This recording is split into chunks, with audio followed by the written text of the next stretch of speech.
नमस्कार, स्वागत है आपका चुनाव आज तक में। मैं हूं आपके साथ शशि तुषार शर्मा। आने वाली 22 जनवरी को अयोध्या में होने वाली रामलला की प्राण प्रतिष्ठा पर देश ही नहीं दुनिया के कई देशों की नजर है।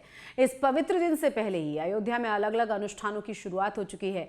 राम मंदिर की प्राण प्रतिष्ठा एक ऐसा आयोजन है जिसका न केवल धार्मिक और आध्यात्मिक महत्व है बल्कि सांस्कृतिक और राजनीतिक महत्व भी है। कई लोगों का मानना है कि अयोध्या में सैकड़ों सालों के बाद भगवान श्री राम के मंदिर का निर्माण होना भारत की बढ़ती हुई सांस्कृतिक ताकत, गौरव और इच्छा शक्ति का प्रतीक है। राम मंदिर के समारोह से जुड़ी राजनीति की अगर हम बात करें तो रोजाना इसकी बात होती है। यहां तक कि राम मंदिर पर होने वाली राजनीति आने वाले दिनों में देश के कुछ महत्वपूर्ण चुनावों की दशा और दिशा भी तय कर सकती है। लेकिन आज हम राम मंदिर पर होने वाली राजनीति से इतर बात करेंगे कि किसी मंदिर के निर्माण के बाद ये प्राण प्रतिष्ठा है क्या, इसका धार्मिक महत्व क्या है, प्राण प्रतिष्ठा करने की जरूरत क्यों आन पड़ती है और इसकी प्रक्रिया और विधि है क्या। शाब्दिक तौर पर अगर देखें तो प्राण प्रतिष्ठा का अर्थ है किसी प्रतिमा या विग्रह में प्राणों की स्थापना करना। ये एक पवित्र अनुष्ठान है जो किसी मूर्ति या प्रतिमा में देवी या देवताओं का आह्वान कर उसे जीवंत रूप या दिव्य बनाने के लिए किया जाता है। प्राण शब्द का अर्थ है जीवन और प्रतिष्ठा शब्द का अर्थ है स्थापना। ऐसे में प्राण प्रतिष्ठा का सम्मिलित अर्थ हुआ प्राण शक्ति की स्थापना, या ये भी कह सकते हैं कि किसी देवता को जीवंत रूप में स्थापित करना। अगर सरल शब्दों में कहें तो प्राण प्रतिष्ठा का अर्थ हुआ मूर्ति को जीवन देना।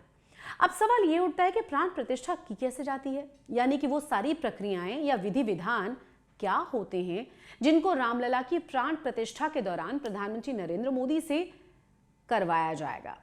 दरअसल प्राण प्रतिष्ठा में हमारे धर्म ग्रंथों से लिए गए अलग अलग अनुष्ठान शामिल होते हैं जिनका अपना अपना महत्व है, अपनी अपनी भूमिका है।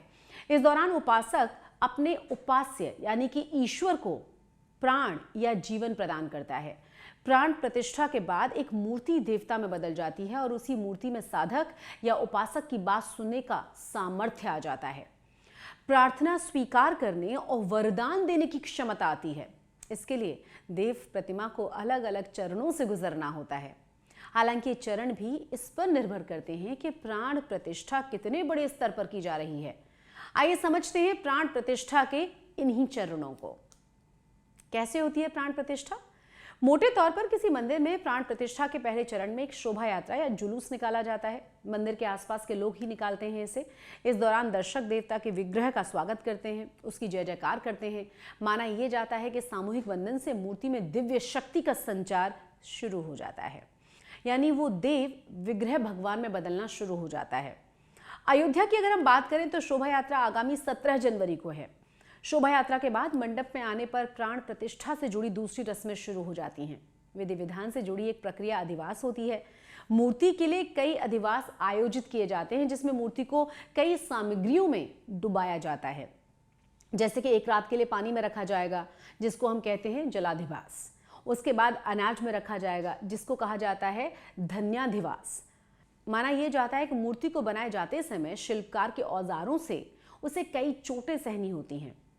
अधिवास के द्वारा इन चोटों को ठीक किया जाता है। अलग अलग सामग्रियों में रखने से मूर्ति में इस्तेमाल होने वाले पत्थर की गुणवत्ता की जांच भी हो जाती है। इसके बाद मूर्ति को अनुष्ठानिक स्नान कराया जाता है और इस संस्कार में अलग अलग सामग्रियों से मूर्ति का अभिषेक किया जाता है। इसमें पंचामृत, फूलों के अर्क वाले पानी, गाय के सींगों पर डाला गया पानी और गन्ने का रस मुख्य है। इसके बाद सबसे महत्वपूर्ण चरण है देव प्रतिमा की आंखें खोलने वाला, जिसमें कई मंत्रों का जाप किया जाएगा, जिसमें मूर्ति से अलग अलग हिस्सों को चेतन करने का आह्वान किया जाता है।